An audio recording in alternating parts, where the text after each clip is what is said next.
this number, this 1111, is it seems to work itself into a lot of things.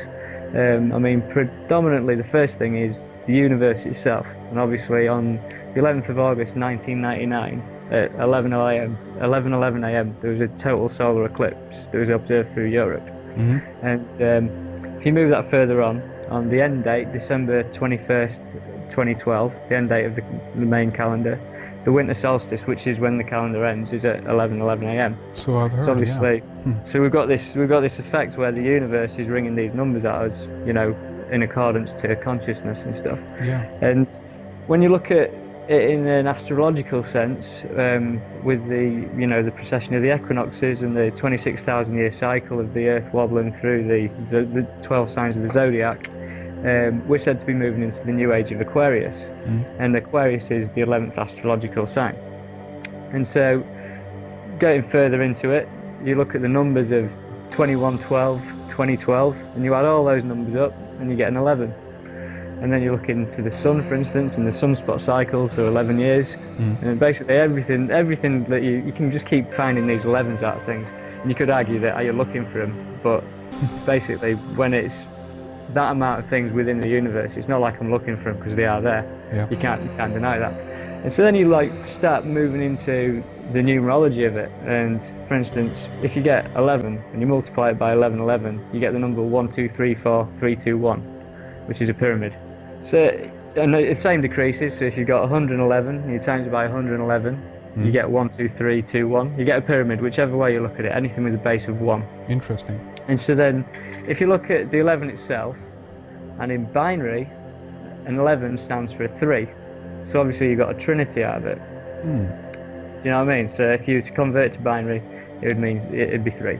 So essentially, then if you look at this idea of the trinity with it, 33rd degree Masons, the 33 that goes around.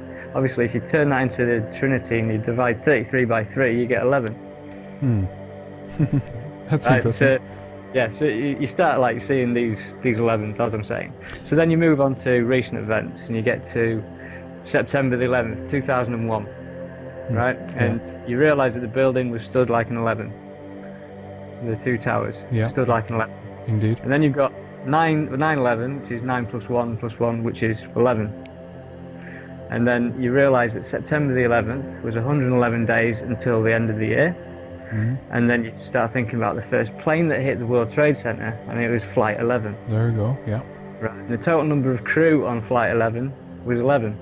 And then you look into it further, and the New York State was the 11th state of the US Constitution. Right. And so then you start thinking about where September the 11th stands in year, as far as years are concerned. And September the 11th, 2001 stands 11 years from 2012. Yeah. Right. And there's an author called Jose Arguelles. He wrote that from 1992 to 2012 would be in a period of May and No Time, the time of no time, which was a transition of the ages kind of period in which, basically world disasters and tension would be on the up and rise constantly. And this period of no time was 1992 to 2012. And so 9/11 in September the 11th, 2001 was 9 years from the start of no time, 11 years till the end of no time. So synchronistically it was placed bang on where it should have been. So then you start thinking about, was 9/11 an event that was either was it as Jose Arguelles would put it, was it an inevitable event? Inevitable event. Was it designed by the universe for it to happen as it did? You look into it further, and World Trade Center commenced building in 1966 and finished building it in 1977, so it took 11 years to create as well. So you can move on from that, forget all that for the time being, and then you can get to September the 11th in history.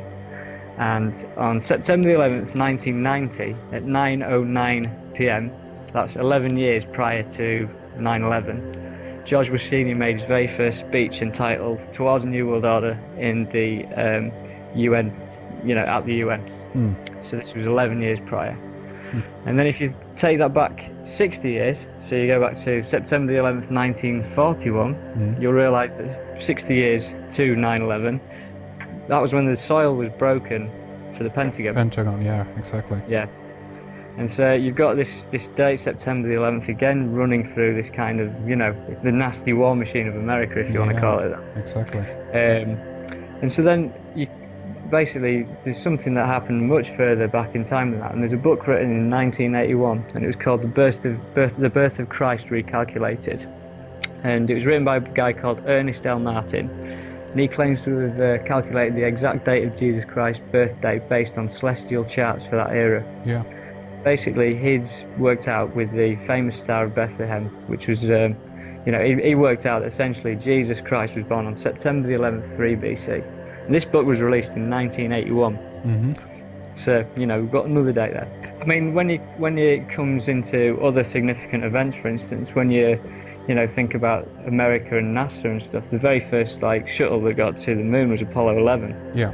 There you go. And then, for instance, in Great Britain, I'm sure I think it's celebrated around the world actually, but on the 11th hour of the 11th day of the 11th month, we celebrate Remembrance Day, in which you know, we honour our war dead, but it's on an 11/11, and it's basically, you know, the Queen and a load of other people taking poppies to a cenotaph, which is an obelisk essentially. Yeah. So, you know, little strange events going on all over the place. Indeed. I mean, talking about the Queen moving into royalty, and this is where, I mean, I'll lead much deeper into royalty later on, but basically, if you look into the history of the word crown and the royal crown, the word crown was derived from Anglo-French word called couronne, which is derived from Latin for corona, but the year that the word crown, you know, was first established was in the year 1111. I get to a point where, you know, at first I thought there were coincidences, but then you think, you know, what is this thing called chance? Yeah. You know, what is it? Indeed. So anyhow, that's the groundwork for 11/11.